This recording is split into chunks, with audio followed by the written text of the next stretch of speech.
اور ایک حدیث میں یہ بھی ارشاد ہے کہ کوئی شخص اگر دین کا علم حاصل کرتا ہے، غیر اللہ، دین کا بھی لفظ نہیں ہے وہاں پر، مجھے جہاں تک یاد ہے وہاں دین کا بھی لفظ نہیں ہے، من تعلم علما لغیر اللہ،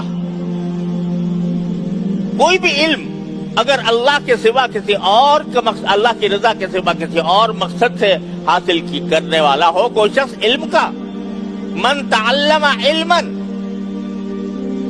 لغیر اللہ فلیتبوأ مقعدہ من النار، تو اپنا ٹھکانہ جہنم میں بنا لے۔ علم حاصل کرنا اس لیے تاکہ میں اس کے ذریعے اللہ کے سوا کوئی اور چیز حاصل کروں، یعنی شہرت پاؤں، دولت پاؤں، ملازمتیں پاؤں، تو فلیتبوأ مقعدہ من النار، تو وہ اپنا ٹھکانہ جہنم کو بنا لے۔ یہاں میرے عزیزوں میں کچھ اہم بات آپ سے عرض کرنا چاہتا ہوں، اور وہ یہ کہ رسول کریم سرور عالم صلی اللہ علیہ وسلم کے ان ارشادات کے برعکس اس وقت دنیا بھر کی ذہنیت یہ بن گئی ہے کہ علم کا اصل مقصود زیادہ سے زیادہ دولت کمانا ہے۔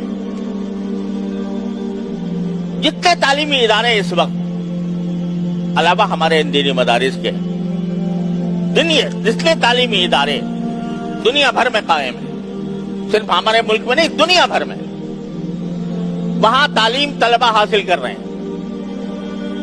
ان طالب علموں سے جا کر پوچھو، کسی سے بھی طالب علم سے، بھائی کیوں پڑھ رہے ہو؟ ایک آدمی میڈیکل کالج میں داخل ہے، ایک آدمی سائنس کالج میں داخل ہے، ایک آدمی کامرس کالج میں داخل ہے، اور وہ وہاں پر تعلیم حاصل کر رہا ہے۔ اس سے پوچھو کہ بھائی کیوں پڑھتے ہو، تو آپ کو ایک ہی جواب ملے گا ہر ایک سے، اس لیے پڑھتا ہوں تاکہ اپنا کیریئر اچھا بناؤں۔ کیریئر اچھا بنانے کے کیا معنی ہے کہ مستقبل میں مجھے کوئی بڑا عہدہ مل جائے، بڑی ملازمت مل جائے جس کے اندر مجھے پیسے زیادہ حاصل ہو۔ یہی ایک جواب ہوگا، یہ اس وقت یونیورسل جواب ہے پوری کائنات میں، بڑی بڑی یونیورسٹیوں میں کسی سے بھی جا کر پوچھ لو تو اس کا جواب یہ ہوتا ہے کہ میں اس لیے پڑھ رہا ہوں تاکہ میں اپنا کیریئر بناؤں، مجھے اچھی ملازمتیں ملیں، مجھے اچھا منصب ملے، اور میں زیادہ سے زیادہ دولت کمانے کے لائق ہوں۔ یہ کسی زمانے میں یہ بات اتنی بڑی عیب تھی، اتنا بڑا عیب تھی کہ رسول کریم صلی اللہ علیہ وسلم فرما رہے ہیں کوئی بھی علم اگر غیر اللہ کے لیے حاصل کیا جائے گا تو وہ جہنم میں اپنا ٹھکانہ بنا لے۔ اور یہ بات صرف مسلمانوں میں نہیں، غیر مسلموں میں بھی تھی۔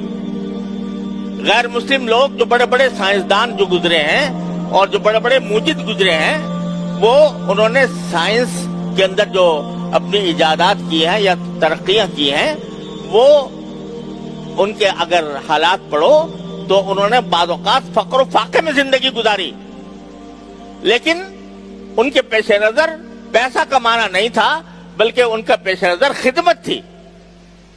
چاہے وہ انسانیت کی خدمت ہو، غیر مسلم ہو، لیکن وہ انسانیت کی خدمت کرنا چاہتے تھے۔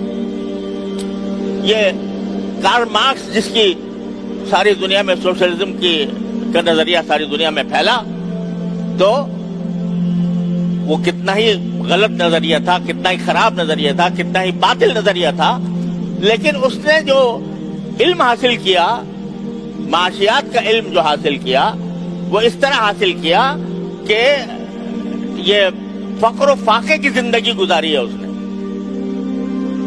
اور چیتھڑے پہن کر اور باقی ماندہ روٹی کے ٹکڑے استعمال کر کے اس نے علم حاصل کیا، اور پھر کتاب لکھی، اور جو کتاب لکھی ہے جو ساری دنیا کے اندر پھیلی، داس کیپیٹال، جو ساری کمیونزم اور سوشلزم کی بنیاد ہے، اس کے مقدمے میں اس نے اپنے سارے حالات لکھے ہیں، کس طرح میں نے یہ علم حاصل کیا اور کس طرح میں نے اس کو کوشش کی، لیکن اس لیے کہ تاکہ انسانیت کا فائدہ ہو۔ اس کے خیال میں انسانیت کا فائدہ تھا، تو اس نے یہ مصیبتیں برداشت کی اور آخر میں جملہ لکھا کہ دیر از نو رائل روڈ ٹو سائنس، کہ علم کے طرف جانے والا کوئی راستہ شاہی راستہ نہیں ہوتا. علم کی طرف جانے والا کوئی راستہ شاہی راستہ نہیں ہوتا.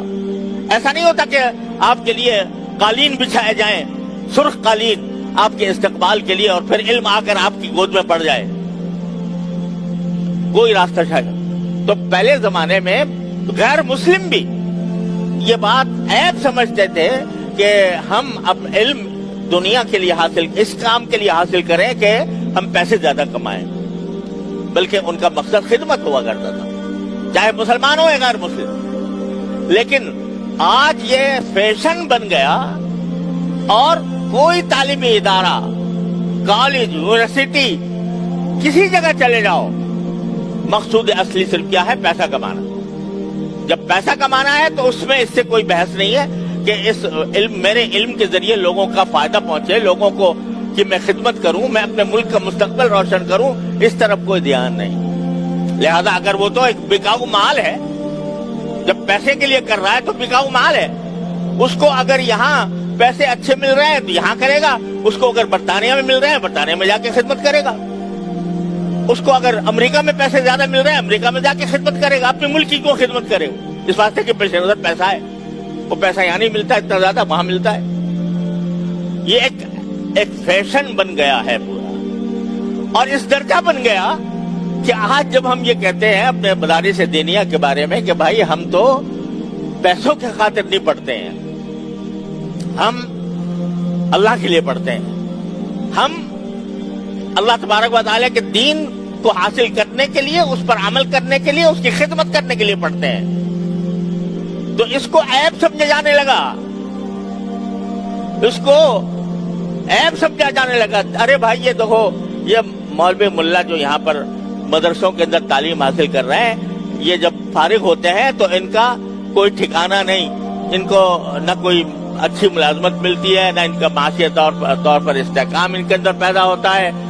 لہذا یہ مخلوق جو ہے بیکار مخلوق ہے، کیونکہ پیسہ نہیں کماتی. بیکار اس لیے جو کارآمد وہ ہے جو پیسہ کمائے. یہ مخلوق پیسہ نہیں کما رہی، اور نہ پیسہ کمانے کے لیے اس نے اپنا وقت صرف کیا ہے. یہ تو کسی ایک اندیکھی جنت کے لیے کر رہے ہیں. وہ جنت ملے گی، ان کو مل جائے گی. دنیا میں تو یہ ان کا کوئی معاشی استحکام نہیں ہوگا. یہ کھائیں گے کہاں سے، یہ پیئیں گے کہاں سے؟ ہم سے کہا جاتا ہے، بڑے بڑے ارباب اقتدار سے ہماری باتیں ہوئی ہیں. وہ کہتے ہیں کہ بھئی تم یہ کیا کر رہے ہو؟